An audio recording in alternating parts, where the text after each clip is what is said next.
Hello friend, आप सभी को स्वागत है आपके यूट्यूब चैनल माइनिंग टारगेट में। आज हम आपके लिए एक नया वीडियो लेके आए गए हैं जो कि कोल माइन रेगुलेशन 2017 का चैप्टर 10 माइन वर्किंग।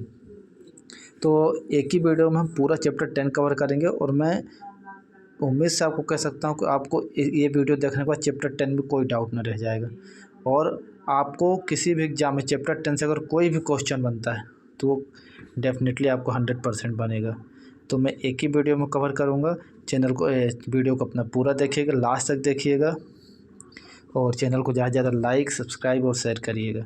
तो चलिए बिना टाइम गवाए अपने वीडियो को शुरू किया जाता है। तो जैसे कि आपका आज का हमारा पहला रेगुलेशन है 104। ठीक है, रेगुलेशन भी इम्पोर्टेंट है, याद रखेंगे। सेफ्टी मैनेजमेंट प्लान पूछता है सेफ्टी मैनेजमेंट प्लान कौन सा है, तो सेफ्टी मैनेजमेंट प्लान कौन सा रेगुलेशन है, बीच रेगुलेशन, तो 104। ठीक है, अब शुरू करते हैं। The owner agent and manager of every mine shall. ठीक है, ऑनर एजेंट और मैनेजर एवरी माइन क्या करेंगे, क्या इनका काम रहेगा? Identify health safety hazard in the mine. ठीक है, जो भी हेल्थ से रहेगा, ठीक है, सेफ्टी से रहेगा उसको देखेंगे। ठीक है, assemble the level of risk. ठीक है, रिकॉर्ड द सिग्निफिकेंट हजार्ड, जो भी घटना वगैरह होती है, ठीक है, सुरक्षा से लेके हेल्थ से लेके, ठीक है, ये सब की जिम्मेदारी किसकी रहेगी, सब देखने की। तो किसकी रहेगी? अपनी ऑनर एजेंट एंड मैनेजर की। ठीक है, फिर ये इंपॉर्टेंट है, determine measure necessary to deal with risk of the following order after consulting safety committee and ISO। ठीक है, मतलब किसी भी रिस्क से, ठीक है, मतलब कोई खतरे, ठीक है, डील करने के पहले, ठीक है, आप किससे राय लेंगे, किससे कंसल्ट करेंगे? ठीक है, तो याद रखेंगे सेफ्टी कमेटी और ISO से। ठीक है, ऑनर एजेंट और मैनेजर। ठीक है, किसी भी डील, ठीक है, नेसेसरी मतलब कंपलसरी है, ठीक है, राय लेना। ठीक है, डील करने के पहले किससे? सेफ्टी कमेटी से राय लेंगे और ISO से लेके। ठीक है, ISO को फुल फॉर्म भी पूछ सकता है, इंटरनल सेफ्टी ऑर्गेनाइजेशन। ठीक है, अब आगे बात करते हैं क्या क्या काम रहेंगे। ठीक है, एलिमिनेट द रिस्क। ठीक है, मतलब अगर कहीं पे ख़तरा रहता है सबसे पहला काम क्या करेंगे? ठीक है, तो उसको एलिमिनेट करेंगे, या तो कंट्रोल करेंगे या तो मिनिमाइज़ करेंगे। ठीक है, ये 3 काम करेंगे। ठीक है, सबसे पहला काम कराएगा एलिमिनेट द रिस्क। ये क्वेश्चन आ सकता है। ठीक है, कहीं पे भी खतरा है उसको सबसे पहले अपन हटाने की कोशिश करेंगे, सीक्वेंस याद करें, फिर कंट्रोल करेंगे, फिर मिनिमाइज़ करेंगे। अगर ये तीनों नहीं कर पाते हैं, ठीक है, तो हम क्या प्रोवाइड करेंगे? पर्सनल PP मतलब पर्सनल प्रोटेक्टिव इक्विपमेंट देंगे। ठीक है, और उस जगह को मॉनिटर करेंगे। ठीक है, जब तक कि वहाँ से अपन उस खतरे को हटा न दें। ठीक है, अगर ये तीनों काम नहीं कर पाते हैं तो ये चौथा काम करेंगे। ठीक है, तो याद रखेंगे सीक्वेंस से। ठीक है, पूछ सकता है कि ऑनर एजेंट मैनेजर, ठीक है, ऑनर एजेंट मैनेजर, ठीक है, रिस्क को, ठीक है, मतलब रिस्क से डील करने के लिए, ठीक है, रिस्क को हटाने के लिए, ठीक है, या हज़ार्ड को हटाने के लिए सबसे पहला काम क्या करेंगे? ठीक है, तो एलिमिनेशन द रिस्क। ठीक है, रिस्क को क्या करेंगे? एलिमिनेट करेंगे। ठीक है, कहीं पर भी खतरा है तो ऑनर एजेंट मैनेजर सबसे पहला काम क्या करेंगे? उस खतरे को क्या करेंगे? Elimination the risk. ठीक है, आगे बढ़ते हैं। Prepare auditable document called safety management plan. ठीक है, फिर उसकी एक ऑडिटेबल डॉक्यूमेंट बनाएंगे। ठीक है, उसमें सब कुछ लिखेंगे। ठीक है, कहाँ पे खतरा था, क्या था, ठीक है, कैसे काम किया जाए, खतरे को हटाया जाए। ठीक है, उसी को अपन क्या कहते हैं? Auditable document. ठीक है, और उसी को अपन क्या कहते हैं? ऑडिटेबल डॉक्यूमेंट को और नाम से जाना जाता है जिसको हम कहते हैं सेफ्टी मैनेजमेंट प्लान, SMP। ठीक है, ऑडिटेबल डॉक्यूमेंट को और किस नाम से जाना जाता है? Safety management plan. ठीक है, आगे बढ़ते हैं। अपना पॉइंट है अगला, safety management plan shall form part of overall management. ठीक है, it shall include organisation structure planning activity. ठीक है, सेफ्टी मैनेजमेंट प्लान में ठीक है क्या क्या इंक्लूड है उसको आप ध्यान रखिएगा। ठीक है, पूछ सकता है। ठीक है, ऑर्गेनाइजेशन ऑफ स्ट्रक्चर प्लानिंग, ठीक है, एक्टिविटीज़, ठीक है, practice, procedure, process and resource for achieving object of company, health and safety policy. ठीक है, तो ये सारी चीज़ें किसमें इंक्लूड है? अपनी आती है सेफ्टी मैनेजमेंट प्लान में। ठीक है, इनके नाम याद रखेंगे। ठीक है, it's shall be duty of owner agent and manager to effectively implement the measure of company. ठीक है, ऑनर एजेंट और मैनेजर की ड्यूटी रहेगी कि सेफ्टी मैनेजमेंट प्लान को क्या करे? लागू कराए। ठीक है, और उसका पालन कराए। ठीक है, लोगों को। ठीक है, आगे बढ़ते हैं अपना। Safety management plan shall contain, safety management plan के अंदर क्या क्या आता है? ठीक है, तो health and safety policy, plan implement, method of developing, measure hazard, standard operating procedure, ठीक है। एसओपी भी किसके अंदर आता है, सेफ्टी मैनेजमेंट प्लान के अंदर आता है, ये पूछ सकता है question. Way of measure monitor, ठीक है, ये आप याद कर लेंगे, ठीक है। प्लान ऑफ, ये इंपॉर्टेंट है, एसओपी किसके अंदर आता है, क्वेश्चन बन सकता है, तो सेफ्टी मैनेजमेंट प्लान के अंदर आता है, ठीक है, ये आप इसके अंदर ही आता है। फिर owner agent manager shall periodically review the identify hazard and their risk, determine whether further eliminate control minimise of the risk is possible, ठीक है। ओनर एजेंट और मैनेजर, ठीक है, समय समय पे क्या करेंगे, आइडेंटिफाई हैजार्ड, खतरे की जांच करेंगे, ठीक है, और उसको जल्दी से जल्दी क्या करेंगे, एलिमिनेट, कंट्रोल या मिनिमाइज इन करने का काम करेंगे, ठीक है।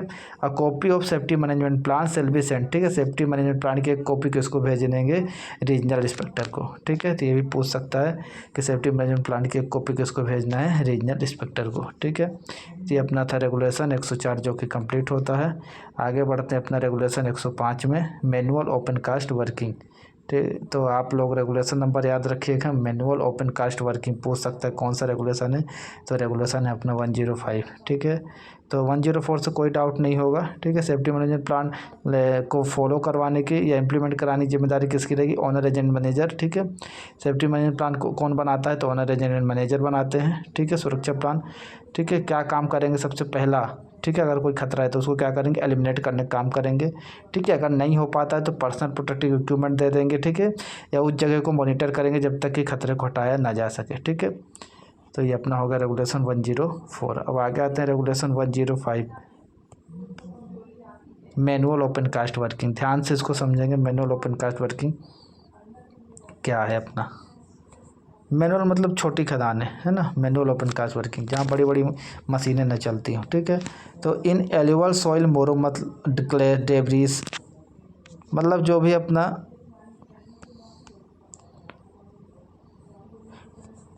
भी अपना ढीला मलबा है, से मिट्टी है, मुरूम है, ठीक है।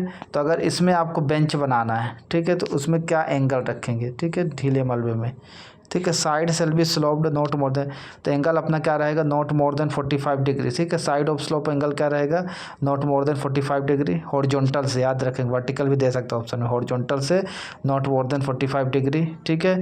और अगर इसमें कोई चेंज करना है, अदर एंगल रखना है, तो किससे परमिशन लेंगे, रीजनल इंस्पेक्टर से। ये भी क्वेश्चन बन सकता है, ठीक है। मैनुअल ओपन कास्ट वर्किंग में सॉइल में बना रहे हैं, मुरूम में बना रहे हैं, तो एंगल ऑफ स्लोप क्या रखेंगे, नॉट मोर देन 45 डिग्री। अगर इसमें कोई बदलाव रखना है तो किससे परमिशन लेंगे, रीजनल इंस्पेक्टर, ठीक है। Side shall be kept bench height, ठीक है। बेंच की हाइट क्या रहेगी, अगर ढीले मलबे से बना रहे हैं, मुरूम में बना रहे हैं, तो बेंच हाइट अपनी रहेगी नॉट एक्सीज 1.5 मीटर, मतलब बेंच की हाइट 1.5 मीटर से ज़्यादा नहीं रहेगी। अपनी बेंच है, ठीक है, इसकी ऊंचाई 1.5 मीटर से ज़्यादा नहीं रहेगी, ठीक है। With not less then height, और जो उसकी चौड़ाई है वो ऊंचाई से कम नहीं रहेगी। अब अगला है अपना इसमें height of in situ pillar. In situ pillar वो होता है जो अपन मेजरमेंट के लिए छोड़ते हैं, ठीक है। तो उसकी हाइट क्या होगी, नॉट एक्सीड, मतलब ये इंपॉर्टेंट है, नॉट एक्सीड मतलब 2.5 मीटर से ज़्यादा नहीं रखना है, ठीक है। Where height such pillar exceed 1.25 metre, जहाँ पे पिलर की हाइट अपनी क्या हो जाए, एक्सीड कर जाए 1.25 मीटर से, ठीक है। तो बेस ऑफ द पिलर, ठीक है, पिलर का बेस कितना रखना है अपने को, ठीक है। पिलर के बेस का dia not less than 1.5 metre, ठीक है। इंसिटू पिलर होता है अपना मेजरमेंट के लिए छोड़ते हैं, ठीक है। इंसिटू पिलर है मान लो, ठीक है, इसको कितना अपने को छोड़ना है, तो नॉट एक्सीड 2.5 मीटर, ठीक है। जब ये घटते घटते कितना हो जाए, ठीक है, 1.25 मीटर, तो इसका बेस का जो डाया होगा, ठीक है, तो नॉट लेस देन 1.5 मीटर से कम नहीं होगा, ठीक। आगे बढ़ते हैं अपना in hard rock and compact ground, मतलब जो हार्ड रॉक कॉम्पैक्ट ग्राउंड में अगर हम उसमें बेंच बनाते हैं, ठीक है, तो बेंच की हाइट कितनी होगी, नॉट एक्सीड 6 मीटर, मतलब नॉट मोर देन 6 मीटर, ठीक। सीधे मुद्दे पे आते हैं, हार्ड रॉक में 6 मीटर से ज़्यादा नहीं। अगला है इन कोल। कोल में अगर हम लोग बनाते, कोल की बात करें तो कोल में जो स्लोप एंगल होगा वो भी 45 डिग्री से ज़्यादा नहीं होगा हॉरिजॉन्टल से, ठीक है। बेंच हाइट जो रहेगी कोल में नॉट एक्सीड 3 मीटर, 3 मीटर से ज़्यादा नहीं रहेगी, ठीक है। और ब्रेथ ऑफ बेंच क्या रहेगी, बेंच की चौड़ाई हाइट से कभी भी कम नहीं होगी। अगर इसमें हमको कोई छूट ले, मतलब अलग से कुछ करना चाहते हैं बदलाव, तो कौन परमिशन दे सकता है, चीफ इंस्पेक्टर, ठीक है। पर वहाँ पे अपना अगर ढीले मलबे में बनाएंगे तो कौन परमिशन दे सकता है, रीजनल इंस्पेक्टर, ठीक है। और अगर कोल में बना रहे तो कौन परमिशन देगा, छूट की, चीफ इंस्पेक्टर। ये कन्फ्यूजन होता है, no tree loose material debris allowed to within 3 metre edge of side of, मतलब बेंच के किनारे से कोई भी पेड़ पौधा कोई भी ढीला मटेरियल पत्थर नहीं रखेंगे। ठीक है, कितने मीटर तक बेंच के, ठीक है 3 मीटर तक, बेंच के एज से 3 मीटर तक कोई भी लूज मटेरियल डेब्रिस वगैरह नहीं रखेंगे। अगला है फेस और side shall not be undercut so has to cause overhang. Face और साइड को अपन क्या करेंगे, अंडर कट नहीं करेंगे, नहीं तो इससे क्या कार्य हो सकता है, ओवरहैंग हो सकता है। ये अपना हो गया regulation 105 manual open cast working. हमने इसमें समझा कि अगर हमें ढीले मलबे में, सॉइल में, मुरुम में, ठीक है, स्लोप एंगल कितना रखना है, तो not more then 45 degree. Bench height कितनी रखनी, नॉट एक्सीज 1.5 मीटर। ठीक है, कोई चेंज करना है रीजनल इंस्पेक्टर परमिशन लेंगे। हार्ड रॉक में बनाना है तो bench height not exceed 6 metre, 6 metre से ज़्यादा नहीं। कोल में बनाना है तो एंगल ऑफ स्लोप कितना रखना है, 45 डिग्री से ज़्यादा नहीं हॉरिजॉन्टल से, और बेंच हाइट अपनी रखना है नॉट मोर देन 3 मीटर। अगर इसमें कोई चेंज करना है तो चीफ इंस्पेक्टर से परमिशन लेंगे। ठीक, कोई डाउट, तो ये अपना हो गया रेगुलेशन 105। अगली बात कर लेते हैं रेगुलेशन 106 के बारे में। 106 अपना रेगुलेशन है मैकेनाइज ओपन कास्ट वर्किंग। फटाफट ख़त्म करते हैं। जहाँ पे बड़ी बड़ी मशीनें करते हैं मैकेनाइज ओपन कास्ट वर्किंग, वहाँ पे क्या है, owner agent shall mine ensure that before starting mechanise open cast working mine plan design based on scientific study. मतलब ओनर एंड एजेंट की जिम्मेदारी रहेगी कि जब भी मैकेनाइज ओपन कास्ट वर्किंग शुरू करेंगे तो वहाँ पे क्या कराएंगे, साइंटिफिक स्टडी कराएंगे। ठीक है, पूछ सकता है कौन से उसमें कराते हैं। ठीक है, तो मैकेनाइज ओपन कास्ट वर्किंग में जब भी खदान शुरू करेंगे तो कौन सी स्टडी कराएंगे, साइंटिफिक स्टडी कराएंगे। ठीक है, mine shall be work according, ठीक है, उसके अकॉर्डिंग माइन का काम होगा। A copy of study report shall be kept in mine office. ठीक है, और इसकी एक कॉपी कहाँ रखना है, माइन ऑफिस में रखना है। ठीक, तो ऑनर एजेंट कराते हैं, इंपॉर्टेंट है। ठीक है, पूछ सकता है, उसकी जिम्मेदारी रहेगी owner agent, owner and agent. अगला है अपना owner and manager shall ensure that recommended study report are compliant with. ठीक है, height and width of bench. अब हाइट और विथ बेंच की क्या रखेंगे, मैकेनाइज ओपन कास्ट वर्किंग में। ठीक है, अगर ढीले मलबे, सॉइल की, क्ले की, डेब्रिस की बेंच बनाते हैं तो वहाँ पे हाइट क्या रखेंगे, नॉट मोर देन 3 मीटर। ठीक है, और चौड़ाई कितनी रखेंगे, not less then 3 time of bench height. चौड़ाई कितना रखना है, बेंच हाइट का 3 गुना से कम नहीं। मान लो बेंच हाइट है अपनी 3 मीटर तो इसका 3 गुना कितना हो जाएगा, 9 मीटर। तो इसकी क्या हो जाएगी, विथ हो जाएगी। ठीक, क्लियर। अगला बात करते हैं other type of OB and coal. अब अगर ओबी या कॉल में बेंच बनाते हैं तो उसकी चौड़ाई और ऊंचाई क्या रहेगी, तो height not more then digging height of reach of machine. Digging एक जब ऐसा लोडिंग, मतलब डिगिंग हाइट, मान लो कोई ये अपनी क्या है, बेंच है, यहाँ कोई मशीन है तो इसकी डिगिंग हाइट, मतलब जहाँ तक इसका वो पहुँच सकता है उससे ज़्यादा नहीं रखना है डिगिंग हाइट से। ठीक है, अगर हम लोग कहाँ पे बेंच बना रहे हैं, ओवरबर्डन या कॉल में। ठीक, अब चौड़ाई की बात कर लेते हैं। चौड़ाई के लिए 3 कंडीशन है, बेंच हाइट से कम नहीं होगी, पहली बात। दूसरी बात, विद ऑफ बाइजेस्ट मशीन +2 मीटर। जो भी वहाँ पे सबसे बड़ी मशीन चल रही है उसका +2 मीटर, उसकी चौड़ाई का +2 मीटर। अगर वहाँ डंपर चल रहे हैं तो उसकी चौड़ाई का 3 गुना। ठीक है, एक एग्जांपल लेके समझा देता हूँ, कैसे समझेंगे। सबसे पहले ऊंचाई की बात कर लेते हैं तो डिगिंग हाइट से ज़्यादा नहीं होगा। मान लो मशीन है, ये बेंच है, तो जहाँ तक ये पहुँचता है उससे ज़्यादा नहीं रखेंगे। ठीक, क्लियर। अब चौड़ाई की बात कर लेते हैं तो ऊंचाई से कभी कम ना होगा, पहला कंडीशन। दूसरा, अगर सबसे बड़ी मशीन चल रही है, मान लो कुछ भी चल रही है, ड्रैग लाइन चल रही है, उसका +2 मीटर रखेंगे। ठीक है, और तीसरा, अगर डंपर चल रहा है तो डंपर की चौड़ाई का 3 गुना। ठीक है, मान लो डंपर की चौड़ाई है 3 तो इसका 3 इंटू कर देंगे, कितना हो जाएगा, 9। ठीक है, बाइजेस मशीन चल रही है, मान लो 5 मीटर है तो +2 कर देंगे, कितना हो जाएगा, 7। ठीक, क्लियर। तो ये अपना हो गया। अगर इसमें कोई चेंज करना है तो हम किससे परमिशन लेंगे, चीफ इंस्पेक्टर से। क्लियर, कोई दिक्कत नहीं। अगला अपना रिक्लेमेशन। रिक्लेमेशन क्या होता है, all examination made by open cast mining shall be suitably reclaim by back filling और बाय अदर मीन्स। ठीक है, सीधे ये डेफिनेशन पूछता है व्हाट इज रिक्लेमेशन, तो आप लोग याद रखेंगे बाय बैक फिलिंग और बाय अदर मीन्स। ठीक है, रिक्लेमेशन मतलब वापस भरना उस जगह को, रिक्लेम करना। ठीक है, जिस जगह से हमने कोल वगैरह निकाल लिया है उसको दोबारा भरना। ठीक है, तो सीधे पूछता है व्हाट इज रिक्लेमेशन और ये दे देगा बैक फिलिंग और बाय अदर मीन्स। ठीक है, तो याद रखेंगे आप लोग। अगला है regulation 108 spoil bank and dump के बारे में। ठीक है, ध्यान से इसको भी समझेंगे, स्पॉइल बैंक एंड डंप क्या है।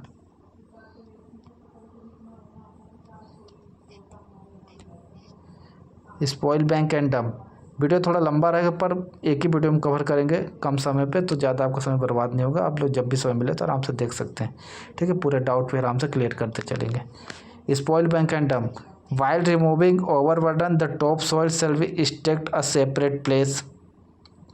ठीक है, so that it can be use for cover of reclaimed area. ठीक है, जब भी हम क्या करेंगे ओवरबर्डन को निकालेंगे और टॉप सॉइल को अलग अलग रखेंगे। ठीक है, इसका यूज कब करेंगे, जब हम लोग क्या करेंगे रिक्लेमेशन। ठीक है, तो ओवरबर्डन और टॉप सॉइल को क्या करना है, अलग अलग रखना है। पूछ सकता है spoil bank shall be determined by natural angle of repose. ठीक है, स्पॉइल बैंक को किससे दिखाते हैं, natural angle of repose of material being deposit, but in any case it does not exist 37.5 from the horizontal. मतलब spoil bank जो होता है अपना एंगल 37.5 से कभी ज़्यादा नहीं होगा। ठीक है, कहाँ से, फ्रॉम हॉरिजॉन्टल, ये भी याद रखेंगे। हॉरिजॉन्टल वर्टिकल पूछ देता है, तो हॉरिजॉन्टल से 37.5 डिग्री से कभी भी ज़्यादा नहीं होगा स्पॉइल बैंक का एंगल। ठीक है, यहाँ तक क्लियर है। अगला अपना however any mine in steeper slope spoil bank has be recommended has result scientific study by scientific agency institute.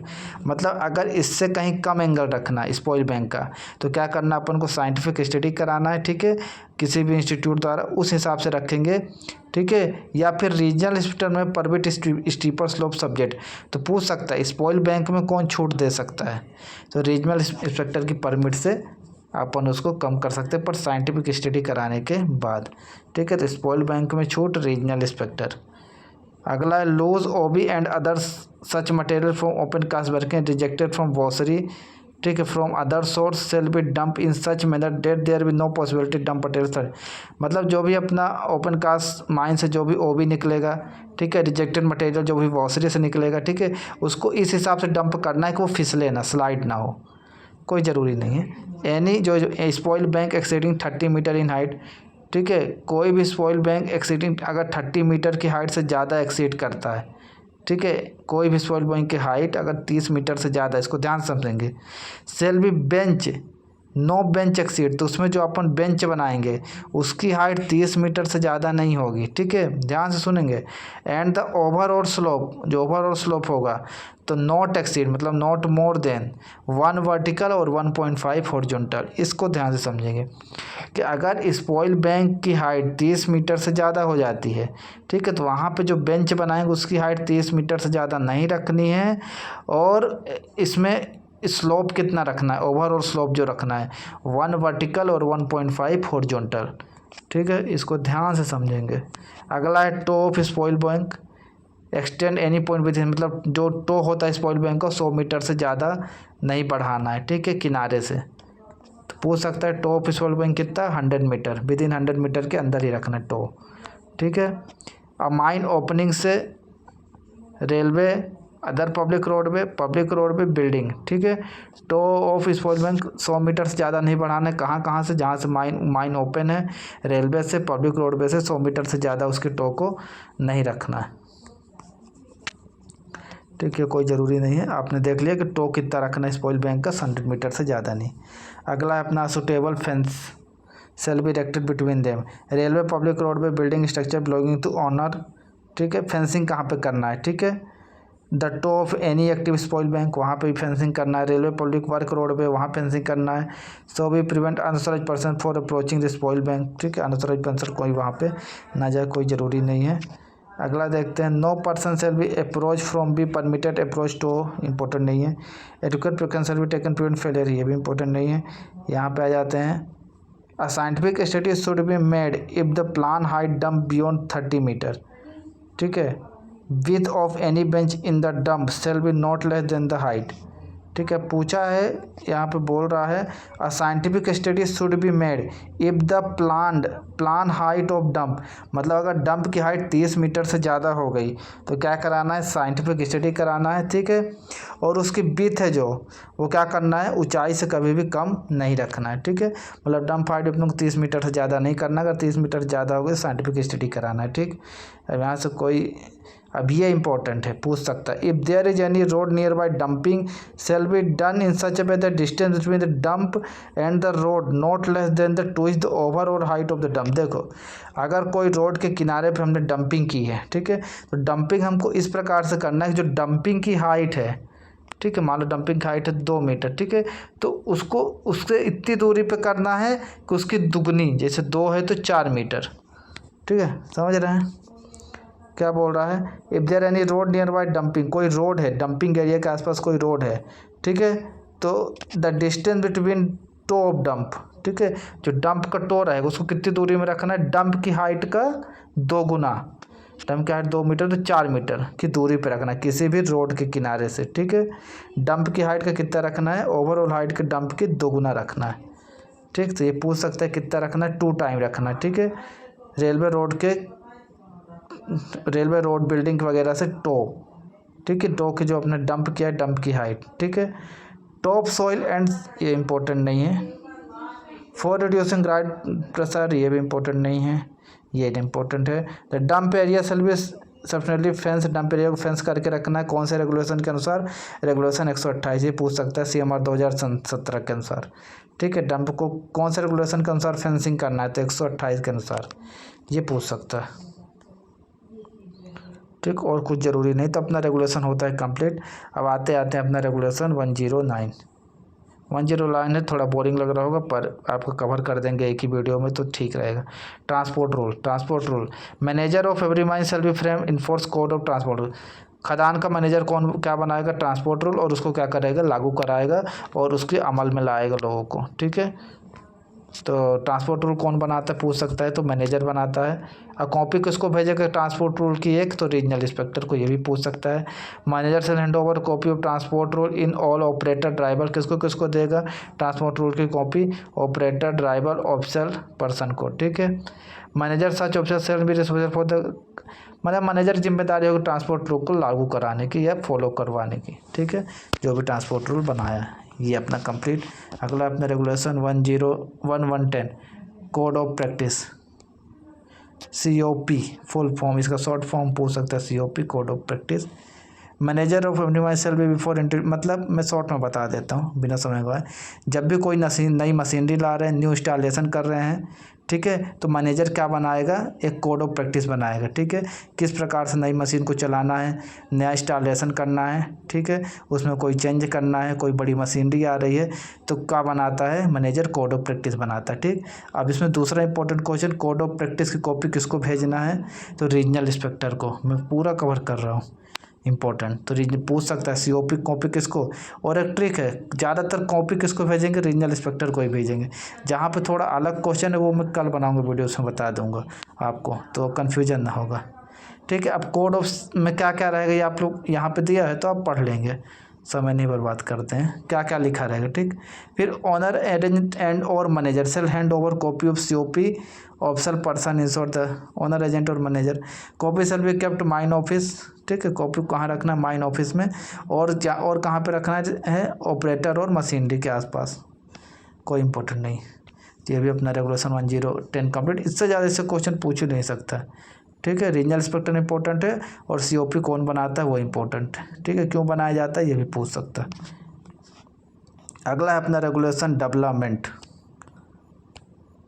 आप जानते हैं माइनिंग में डेवलपमेंट और डिपलिंग 2 प्रकार से होता है बोर्ड एंड पिलर में। तो रेगुलेशन 111 क्या है, डेवलपमेंट, जो कि बहुत इंपॉर्टेंट है, ध्यान से समझिएगा, ठीक है, एक भी कन्फ्यूजन ना हो। Size of gallery, shape, size, pillar form such ensure stability during formation, मतलब हमको पिलर और गैलरी का साइज ऐसा बनाना है कि जब हम डेवलपमेंट शुरू करें और जब डिप्लरिंग कंप्लीट करें तब तक वो क्या हो, उसमें कोई कोलैप्स ना हो, टूटे उटे ना, मतलब एकदम स्टेबल रहे। इस प्रकार से अपन को उसका साइज और शेप सेलेक्ट करना है। Expect with the permission regional inspector से परमिशन लेंगे अगर गैलरी की हाइट में अगर कोई चेंज करना है तो। वैसे गैलरी की हाइट कितनी होगी अपनी, 3 मीटर से ज़्यादा नहीं, और चौड़ाई कितनी होगी, 4.8 मीटर से ज़्यादा नहीं। अगर इसमें कोई बदलाव करना है तो किससे परमिशन लेना, इंपॉर्टेंट क्वेश्चन है, तो रीजनल इंस्पेक्टर से लेंगे। एक एक घुस के पढ़ा रहा हूँ एकदम। पिलर सेल भी नॉर्मल रेक्टेंगुलर, पिलर किस शेप में रहेगा पूछेगा तो रेक्टेंगुलर रहेगा। अब ये इम्पोर्टेंट चार्ट दिया है सेंटर टू सेंटर डिस्टेंस, जो कि हर पेपर में पूछा गया है। अब इसको याद करने की मैं ट्रिक बता दूँ, ट्रिक बोलो या ऐसे अपने से बना हुआ एक ट्रिक है, शायद आपके काम आ जाए। तो मैं जिस हिसाब से बनाया उस हिसाब से आपको बता देता हूँ, थोड़ा बहुत भी काम आ जाए तो कोई दिक्कत नहीं है, ठीक। और समझाते चलता हूँ आपको। देखिए सबसे पहले तो आप को ये दिख रहा होगा चार्ट, अब इसको मैं याद करने की ट्रिक बता देता हूँ इसी में, ठीक। ध्यान से देखिएगा।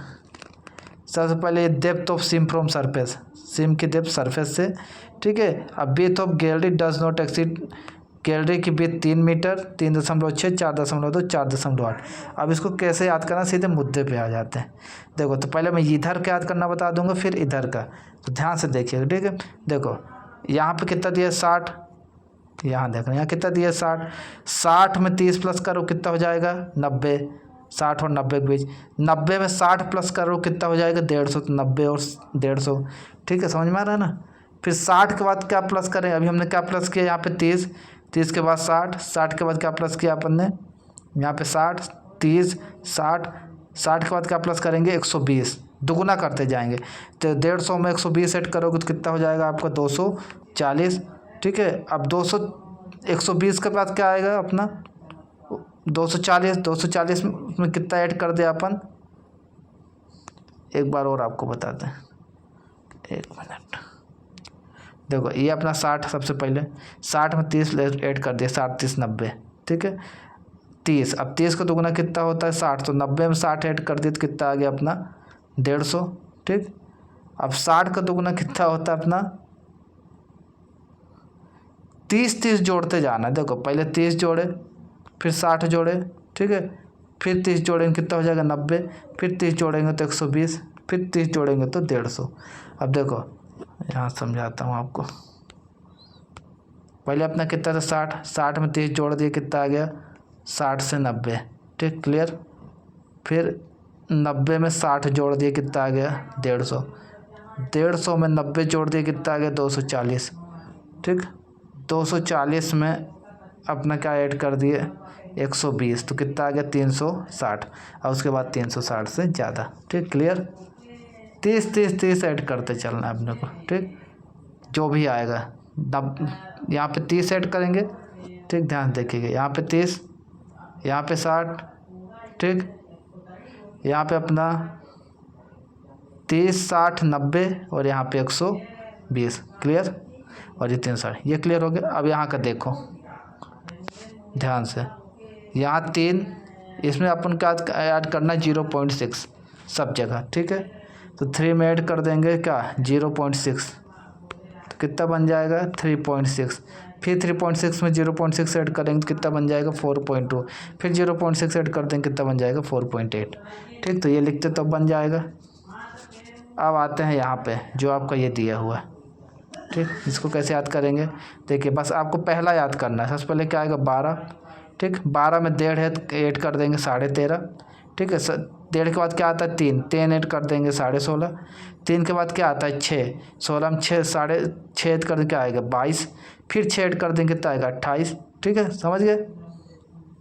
तो ये लाइन अपनी क्या हो गई पूरी, ठीक है, यहाँ तक आप ज़्यादा ध्यान रखिए, ठीक है। अब ये सबसे लास्ट वाली लाइन एकदम सरल, देखो 39, 40, 41, 42, 43, 44, 45, 3, 3 का अंतर है, 40, 47, 48, तो लास्ट की लाइन तो वैसे क्लियर हो गई, ठीक। ये वाली ऐड कर क्लियर कर दी। 12 याद कर लेंगे, 1.5 जोड़ देंगे, ठीक, 3 जोड़ देंगे 6 और 6, क्लियर। अब यहाँ भी 3, 3 का डिफरेंस देखो 12, 13, 14, 15, 16, 17, 18, लास्ट वाला बस याद कर लेंगे 19.5, ज़्यादा रिस्क नहीं लेना। 13.5, 3 ऐड करेंगे 16.5, फिर 3 ऐड करेंगे 19.5, लास्ट वाला याद कर लेंगे 21, ठीक। 16 में ऐड करेंगे 3, 19.5, फिर 3 ऐड करेंगे 19, 20, 21, 22.5, ठीक, और लास्ट वाला याद कर लेंगे बस 25.5। इतनी लाइनें क्लियर हो गई। अब बस आपकी बचती हैं 2 लाइनें, ठीक है। तो आप इसको याद कर लेंगे, इसमें रिस्क ना लेंगे, इसको भी याद कर लेंगे और इसको भी, इन दोनों को बस आप क्या कर लेंगे याद कर लेंगे, ठीक। बाकी मैंने आपको जितना हो सकता था अपने ट्रिक से समझा दिया, ठीक। ये लाइन तो क्लियर हो गई। इसमें अपने क्या 0.6 ऐड करना है ऊपर वाले में, और यहाँ 30, 60, 90, 120 ऐड करना है, ठीक, डिफरेंस। ये आपको 12 याद कर लेना है, 1.5 का अंतर, ठीक, 1.5 का अंतर, 3 का अंतर, 6 का अंतर, 6 का अंतर, 3 का अंतर, 3 का अंतर, 3 का अंतर, 3 का 3 3, ठीक क्लियर। यहाँ भी 39 42 45 48 3 3, ये 2 लाइन आपको बस याद करना, ठीक। बाकी इससे अच्छा आप कर सकते हैं तो कोई दिक्कत नहीं है। अब चीफ इंस्पेक्टर में except for mine part from pillar, अगर पिलर में कोई बदलाव करना है तो कौन परमिशन दे सकता है? Chief inspector. गैलरी में चेंज करना है तो रीजनल इंस्पेक्टर, ठीक है। अगर कोई वर्किंग 7 सितंबर 1926 के पहले शुरू हुई है, शुरू कर दी है, ठीक है, तो इसमें छूट है, ठीक है, इसको बस छोड़ के, ठीक है। अगर फिर उसके अलावा गैलरी विथ में कोई चेंज करना है तो यार हाइट में, तो कौन परमिशन देगा? Regional inspector. पर इसके पहले कोई अगर काम शुरू हुए तो उसमें उसको छूट है, उसमें कोई दिक्कत नहीं। रीजनल इंस्पेक्टर अपनी एग्जिस्टिंग डायमेंशन पिलर प्री, मतलब अगर प्री मेच्योर कोलेप्स होने लगे, पिलर समय से पहले क्रश होने लगे, ठीक है, तो रीजनल इंस्पेक्टर की परमिशन से अपन क्या करेंगे? ऑर्डर से गैलरी और पिलर का साइज फ्यूचर में क्या कर सकते हैं? चेंज कर सकते हैं, ठीक है। अगर प्री मेच्योर कोलेप्स वगैरह होने लगता है तो ये भी पूछ सकते हैं। ये अपना होगा डेवलपमेंट। अगला आ जाता है अपना डिप्लरिंग।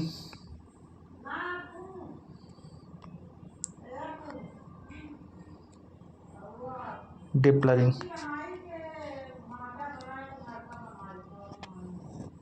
डिप्लरिंग को देख लेते हैं। 112 रेगुलेशन नंबर। पीयर परमिशन, डिप्लरिंग करने के पहले किससे परमिशन ले जाएंगे? इंपॉर्टेंट क्वेश्चन, रीजनल इंस्पेक्टर से, ठीक है। अब उसमें क्या क्या देना है डिप्लरिंग शुरू करने से पहले? तो 2 कॉपी देना है प्लान एंड सेक्शन की, ठीक।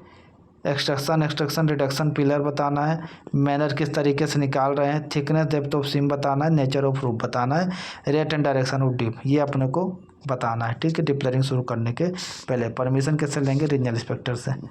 आगे बढ़ते हैं।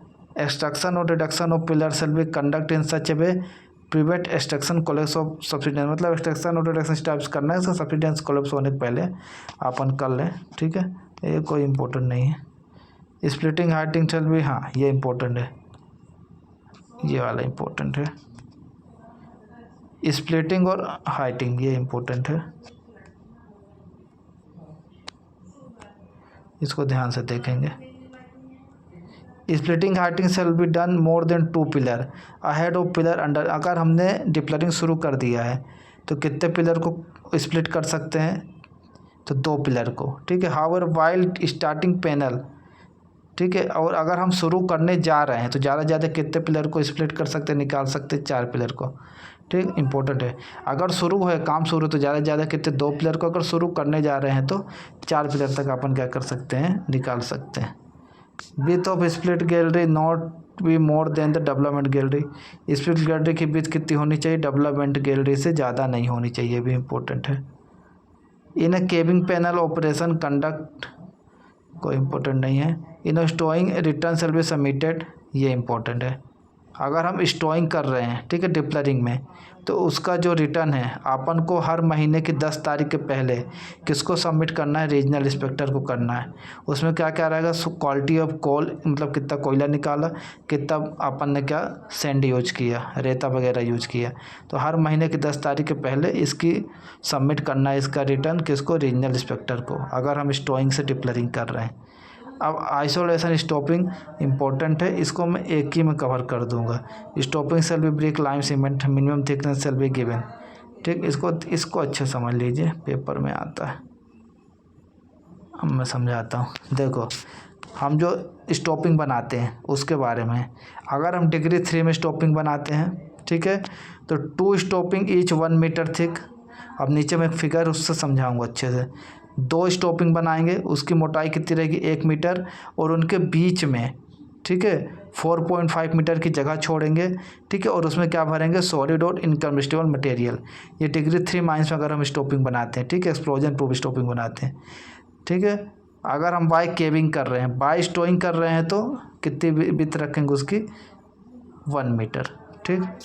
अब डिग्री 1st एंड 2nd में 1 मीटर ही रखना है मोटाई, ठीक। अगर स्टोइंग से कर रहे हैं तो 0.5 मीटर रखना है, ठीक। पर अगर डिग्री 1st और 2nd में स्टॉपिंग के पीछे CH4 2% से ज़्यादा है, ठीक है, तो अपन किस तरह के स्टॉपिंग बनाएंगे? तो इनकम्बस्टिबल स्टॉपिंग बनाएंगे, एक्सप्लोजन प्रूफ स्टॉपिंग बनाएंगे, जैसे कि डिग्री 3rd में बनाए थे। कब?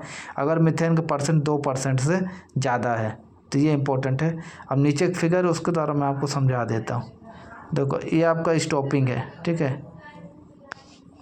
एक्सप्लोजन प्रूफ स्टॉपिंग है, ठीक। देखो ये अपना क्या है, ब्रिक्स की बनी है, दो हमने बताया, दो इनकी मोटाई दी है, देखो थिक 1 मीटर, इनके बीच में जगह छोड़ी है 4.5 मीटर, यहाँ पे हमने भर दिया इनकम्बस्टिबल मटेरियल, ठीक है, क्लियर। अब इसकी जो पाइप है, सैम्पलिंग पाइप, अंदर तक कितने मीटर तक डालेंगे, 3 मीटर तक, ये भी क्वेश्चन आता है, ठीक है। ये अपना वाटर सील है, सैम्पलिंग पाइप है, ठीक है, 3 मीटर तक अंदर तक बढ़ा के रखेंगे। ये 4.5 मीटर की डबल है, ये इनकम्बस्टिबल मटेरियल यहाँ पे भरा है। तो यहाँ से तो क्लियर हो गया होगा, ठीक। अब चलते हैं ऊपर, जो आपका रह गया है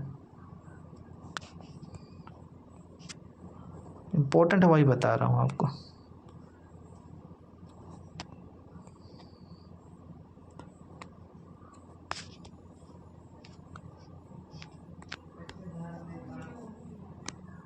अब ये आपको इम्पोर्टेंट है, मिनिमम डेप्थ, मतलब जो अपन गड्ढा करते हैं, ठीक है, रूफ या फ्लोर या साइड में, तो वो कितना रखना है।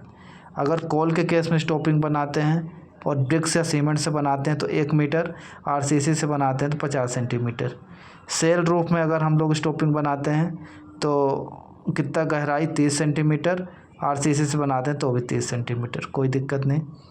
अगर सैंड स्टोन में हम लोग स्टॉपिंग बनाते हैं तो कितना गहराई करना है, 15 सेंटीमीटर, ठीक है। आरसीसी से अगर बनाते हैं तो वही 15 सेंटीमीटर, ठीक। जो अपन रूफ फ्लोर या साइड में गड्ढा करते हैं, छत में यहाँ होल करते हैं या साइड में, तो वो बताया गया है कहाँ पे कितना करना है, कोल के केस में, सेल के केस में, सैंड स्टोन के केस में। अब नीचे इंपॉर्टेंट कुछ दिया हुआ है, उसको देख लेते हैं। Water seal, air sampling pipe का साइज़ कितना रखेंगे, रहेगी 25 mm से 50 mm dia, extend at least 3 metre head of stopping, कितना 3 मीटर तक अंदर उसको रखेंगे, ठीक। और डाया 25 से 50 mm sampling pipe. Large dia pipe 45 centimetre आएगी, ठीक है, ये भी पूछ सकता है। Isolation storing both intake and return side, bleeding of sealed off area, disuse working degree 2 और 3 सेम, ठीक। A door of 1 stopping 1 intake return side each for later entry to into sealed area, मतलब जो door अपना रहेगा stopping का, ठीक है, intake और रिटर्न साइड का, ठीक है, तो वो ऐसा रहेगा, एक डोर उसमें से जो सील्ड ऑफ एरिया में जाके खुलेगा, ऐसा अपने को उसको डोर को बनाना है, ठीक। तो वीडियो बहुत लंबा जा रहा है, तो अब आगे नेक्स्ट पार्ट में मैं इसको कवर कर दूंगा 113 से, ठीक है। तो थैंक यू। वीडियो को ज़्यादा लाइक, सब्सक्राइब और शेयर करें।